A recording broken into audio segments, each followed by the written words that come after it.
Continuamos con el doctor Gilberto Martínez.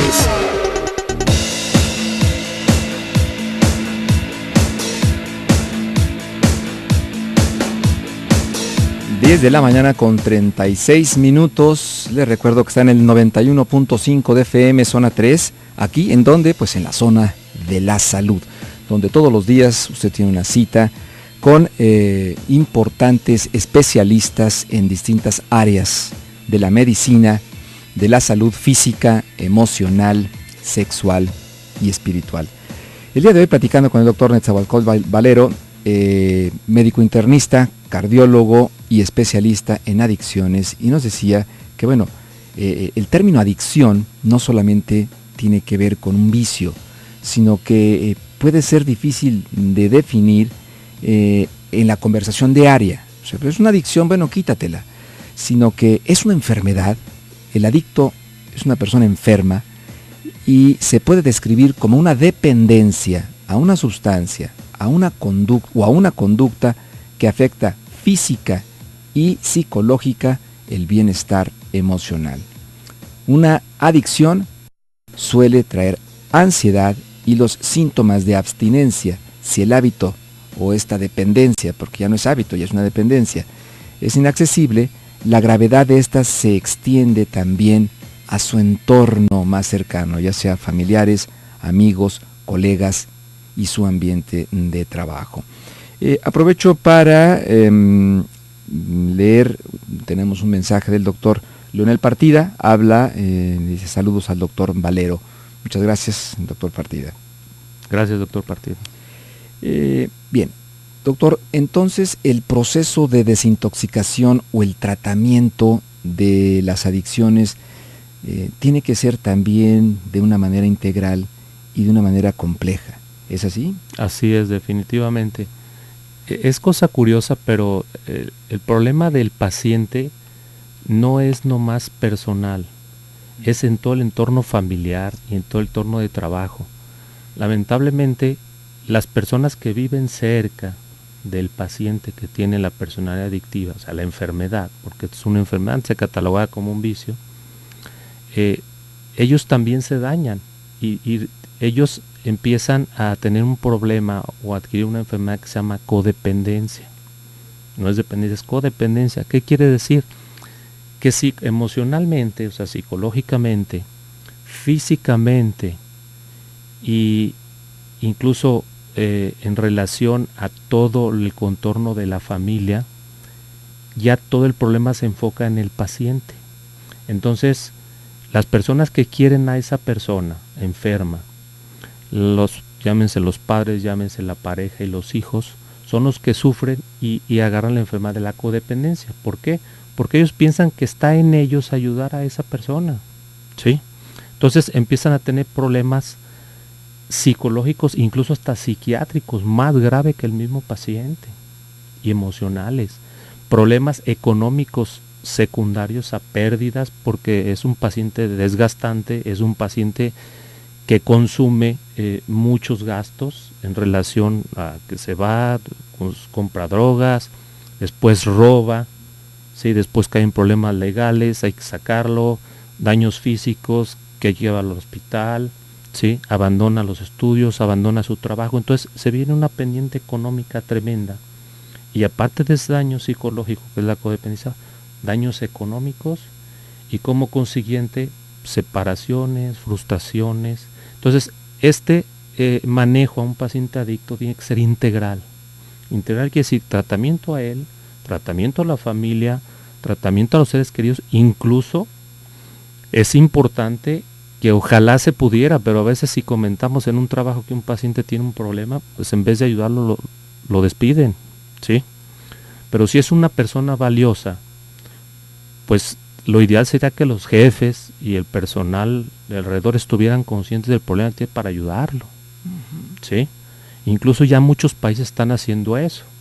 Yo tengo un proyecto ahorita en uno de los países de Sudamérica en el que ya se interesó el gobierno y se interesaron las empresas privadas por su personal, en el que son clínicas que desintoxican a grandes atletas internacionales, grandes deportistas que costaron muchos cientos y millones de euros y de dólares, ¿sí? Y que de una u otra forma no los hacen a un lado por ser viciosos, o sea, sino porque tienen una enfermedad, los aceptan y los siguen ayudando, y esas clínicas les siguen dando recuperación física, su rehabilitación en relación a su deporte que ejercen, y a su carrera, y los siguen proyectando, y aparte los desintoxican. Y aquí nosotros no hacemos eso. Aquel paciente que tiene esa enfermedad lo hacemos a un lado, lo tomamos de vicioso, lo corremos del trabajo, ¿sí? Ya no lo queremos en la casa. Entonces yo creo que tomar conciencia de eso para poder ayudarle. Entonces, ¿qué es? Primero, acercarse al paciente, platicar con él, ¿sí? Y llevarlo con un profesional, ¿sí? Que muchas veces ahí está el problema, que la persona acepte que tiene un problema, ¿no? Así es. Hay dos formas para que una persona acepte que tiene un problema, porque a veces dicen, bueno, es que la gente me habla y me dice, oiga doctor, dices que ¿cómo le hacemos? Pues no quiere ni recibir la ayuda, ni ir a ningún lugar, y tiene miedo que lo internemos en algún lugar. Y aparte no sabemos qué hacer. Entonces, lo primero es acercarse al paciente. Muchas veces esos pacientes caen más en la adicción porque son pacientes que, como traen problemas emocionales a la familia, pues entonces emocionalmente chocan con el padre, chocan con los hermanos, chocan con los hijos, chocan con la pareja, ¿sí? Y entonces ya se vuelve un distanciamiento. Y al contrario, hay que acercarse a ellos y hay que entenderlos. Pero por eso también la familia, mientras el paciente no quiera, la familia también se envía a un área psicoterapéutica y médica donde se maneje su codependencia y donde se le enseñe a seguir, cómo manejar al paciente, cómo aceptarlo, cómo ayudarlo, por dónde llegarle, por dónde convencerlo, por dónde hacerlo cambiar, ¿sí? Esa es una segunda opción. Y la otra es que siempre hay una persona en la que el paciente confía, siempre, aun siendo un adicto. En la familia, en el trabajo, o cercano, o un amigo, que no tiene la enfermedad, pero que el paciente confía en él. Entonces hay que encontrar esa persona, porque por medio de esa persona podemos llegar más fácil a convencerlo, ¿sí? Y la otra es, pues, decirle los daños que trae, ¿sí? Antes de que tenga más daños. La otra cuarta etapa en la que a veces los convencemos es porque ya tienen daños severos, ya tienen pérdidas físicas, pérdidas familiares, pérdidas económicas tremendas, y entonces cuando les cae el 20, ¿sí? Pero por lo mismo es un manejo integral, y mientras el paciente no quiera, la familia se atiende. Ok. O sea, y a veces la familia entiende que primero hay que atender a él y después nosotros, no.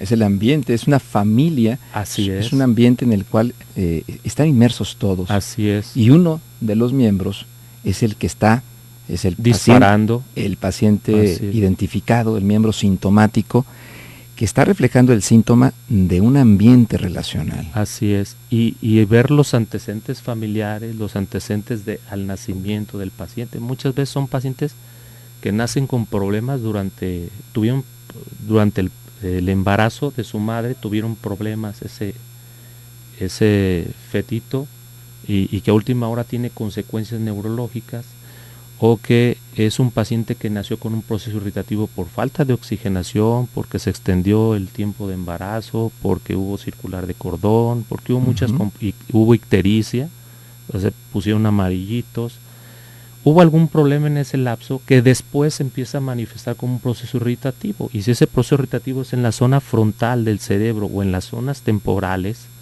son pacientes que emocionalmente son muy conflictivos, son compulsivos, y son muy difíciles de hacer entender, porque son las zonas de las emociones, ¿sí? Entonces, si a veces no catalogamos o no diagnosticamos a ese paciente a tiempo con un electroencefalograma, un mapeo cerebral, los catalogamos como niños problema, como niños con hiperactividad, niños distraídos, y entonces, en vez de ayudarlos, les damos un complejo de inferioridad, les damos un complejo de que son menos que los demás, y incluso entre los hermanos los empezamos a hacer diferentes. Y eso hace también que ese niño caiga o busque las otras opciones. Y por eso cae en adicción. Doctor, te quisiera invitar nuevamente para que habláramos con mayor profundidad sobre este manejo integral del paciente adicto, de la persona adicta. ¿Te parece bien? Sí, claro que sí, con mucho gusto. ¿Cuáles serían tus teléfonos para que las personas que estén interesadas en contactarte te puedan llamar? Bueno, les voy a dar el de mi consultorio, que es 3679-3548, y el de mi celular es 333-498-4663. 498-4663 con 333. Gracias, Omar Hernández. Lucía Mariscal nos llamaron. Le voy a pasar las preguntas al doctor. Te despido, doctor. Tenemos un mensaje importante en el siguiente bloque, así es que yo le invito a que me acompañe en la zona saludable. Gracias, doctor. Buen día. Gracias, doctor Gilberto. Muy amable como siempre. Vamos a una pausa y continuamos. Si usted necesita una consulta con el doctor Gilberto Martínez, especialista en terapia de pareja y desarrollo de la sexualidad, comuníquese al teléfono 3642-2384.